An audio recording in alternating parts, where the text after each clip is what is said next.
So a very kind gentleman reached out to me via LinkedIn the other day saying, "Happy birthday, love your content. You keep inspiring me every day. You were the reason I'm an investment banker today. Can't thank you enough for your videos and the investment banking book." I swear this guy should handle my PR because even my mum does not praise me as much as this guy did. But look, I'm not complaining. Apart from giving me a nice ego boost, this lovely message of his got me reminiscing about my Goldman Sachs days. The 2 years that I spent working at Goldman Sachs' New York City headquarters, first working on the trading floor and then working on the private side within the investment banking division. And as I was taking this walk down memory lane, I thought, why not create a video talking about what my experience was like working at Goldman Sachs during those 2 years? What were some of my observations of Goldman's very unique culture? And then saving the best for the last, what were the people at Goldman Sachs like, with a special emphasis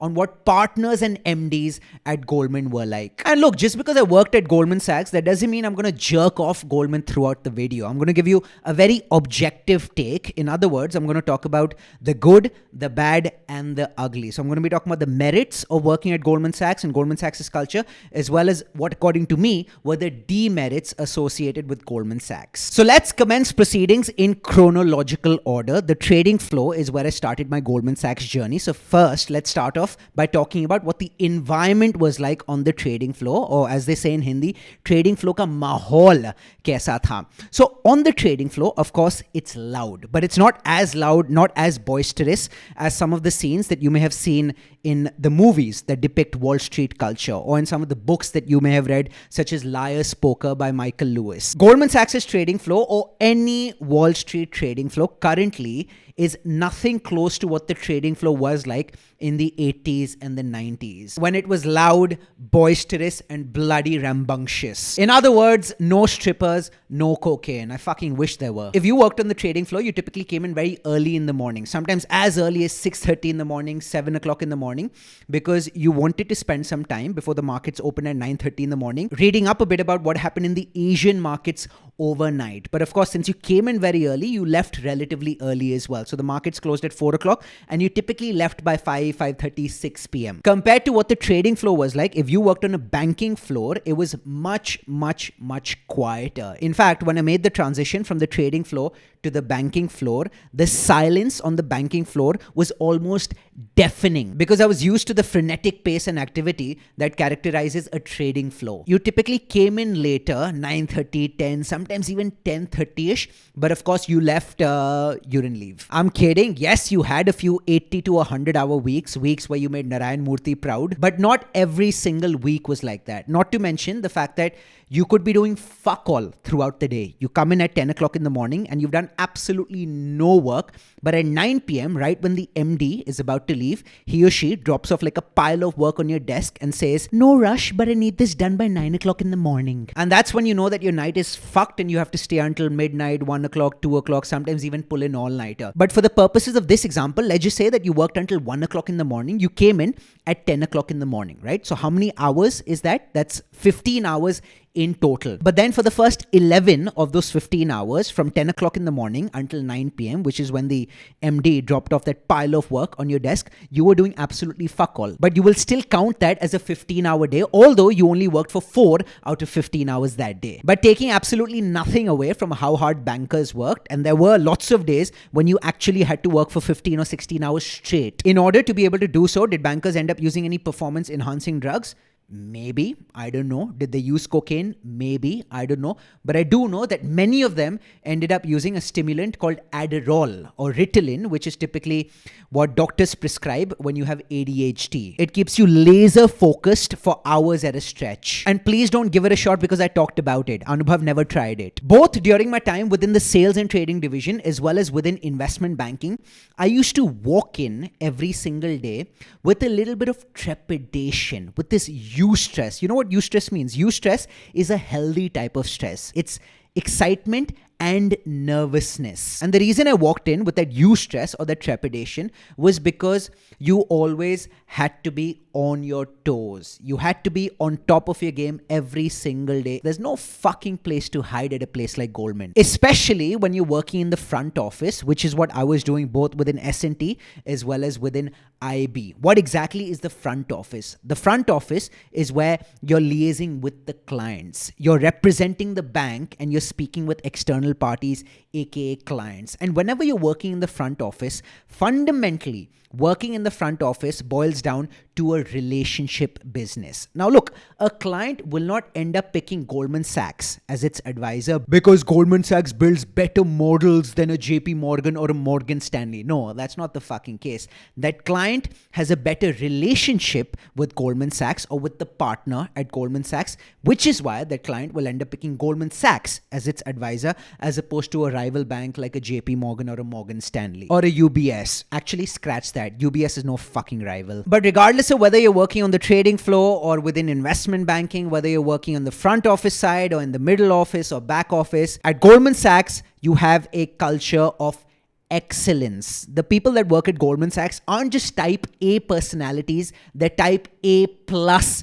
personalities. And imagine a bunch of type A plus personalities coming together and cooperating to make the firm as competitive as possible. There was a partner at Goldman who once used this line to describe what the culture at Goldman Sachs was like. And I think that beautifully sums up what I just said. And she said that Goldman's culture can be best described as internally cooperative to be as externally competitive as possible. Fucking beautiful. Now talking a bit more about the people and the personalities at Goldman, or Goldmanites as we used to call it. You had salesy people, the flamboyant, charismatic and extroverted type like I was. But you also had those very nerdy and analytical people like I was. Yes, I was the best of both worlds. You've got a problem with me jerking myself off? Guys, I recently turned single and I have no one else to jerk me off, so please understand. But jokes apart, going back to what I was talking about, so you had the salesy type of people, but you also had the nerdy and analytical type of people. And both of them worked beautifully in conjunction with each other. It's Goldman Sachs, so naturally there are lots of colorful personalities. There's a story that I related on my Instagram. If you don't follow me there, then what the fuck are you waiting for? So I was working on the trading floor, and right across from where I used to sit, there was an associate and an MD who used to sit together, and the associate worked for their MD, and that associate had ended up fucking up while booking a trade. And so the MD was naturally pissed. The associate tells the MD, if only I had been more attentive to detail, I wouldn't have made that error while booking the trade. And the MD looks up at him and says, well, duh, if my aunt had balls, then she'd be my uncle. I was eavesdropping on the conversation and I fucking cracked up. So you kind of get a sense of what some of the partners and MDs at Goldman Sachs are like. They're big, swinging dicks. And I don't mean that in the literal sense. Otherwise, you would only have black partners and you wouldn't have any Asian or Indian partners. I mean big swinging dick in the figurative sense, but I'm sure there were partners who were big swinging dicks in the metaphorical sense as well as in the literal sense, and good on them. They were all very strong personalities, but strong isn't necessarily synonymous with loud and vocal. Yes, there were some strong personalities who were loud and vocal, but then there were other partners who were still strong personalities without the bluster, while still being bloody good at what they did. There were some partners and MDs who were always online. You send across a deck for them to review at 2 o'clock in the morning, 4 o'clock in the morning, 5 o'clock in the morning, and they used to fucking reply to you instantly. I guess their BlackBerry notification turned them on a lot more than their wife or husband did. These guys had accepted the fact that a majority of my waking hours and perhaps my sleeping hours as well would be devoted to Goldman Sachs. And more than them, their wife or their husband had probably accepted the same fact as well. While seeking comfort from the fact that although my husband or my wife does not have too much time for me because he or she is always preoccupied with work, it's a good price to pay given the amount of fucking money that my husband or my wife is earning. I mean, think of someone like a Shah Rukh Khan. Like, he's busy all fucking day. Not just all fucking day, busy 24/7, 365. He hardly sleeps. He's working all bloody day long, all night long as well. So I'm guessing he doesn't spend too much time with Gauri. Does Gauri have a problem with that? Maybe. But she's accepted the fact that it's a good price to pay for the amount of money that SRK is pulling. Now, I had promised at the start of this video that I'm going to give you a very objective take on what it's really like to work at Goldman Sachs. We We've talked about a lot of the merits, a lot of the good stuff, but now let's talk about the demerits as well. The first being the fact that people who work at Goldman Sachs have slightly inflated egos. I mean, you can't blame them because there is this aura that surrounds Goldman Sachs, and it's bloody difficult to break into a place like Goldman Sachs. So there must be something good about you, which is why you've broken in.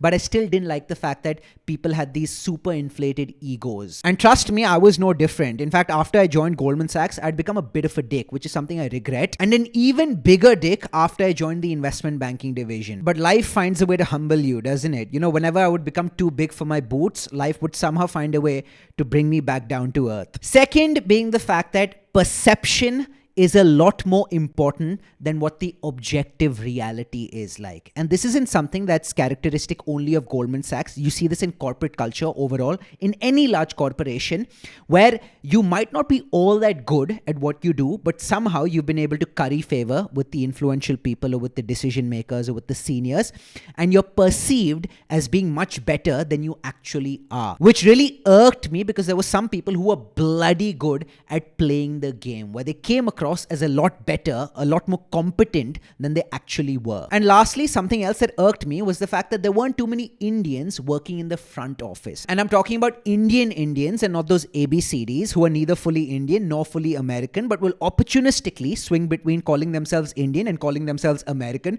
depending upon whatever suits them. So if you were an Indian, you almost had to work extra hard to earn the respect of the people at the firm. Because a lot of people were very dismissive and assumed that if you were an Indian working at Goldman Sachs, you must be working in the back office. Or if you worked in the front office, they probably thought, what is this Indian doing in the front office? I mean, it's not something that they said to your face, but it wasn't too difficult to sense it. Which is why throughout my time at Goldman Sachs, both on the trading floor as well as in the investment banking division, when I was working in the front office, I always worked with a chip on my shoulder. Ki bhencho tujhe dikhata hu. That's it, guys. A couple of closing announcements. Please check out my ebook, The Art of Breaking into Investment Banking, How I Landed My Dream Job at Goldman Sachs. It helped that LinkedIn gentleman break into IB, and I've got absolutely no doubt that it's going to help you as well. Also, curious to know, did you like this video? Yay, nay, meh? If you liked it, please show some love, show some appreciation by liking this video and by subscribing to my channel. As I said early on in the video that I'm single right now with no one to validate me apart from myself. So I think your validation will go a long way. Thank you so much for watching this video, and I'm going to see you again next week.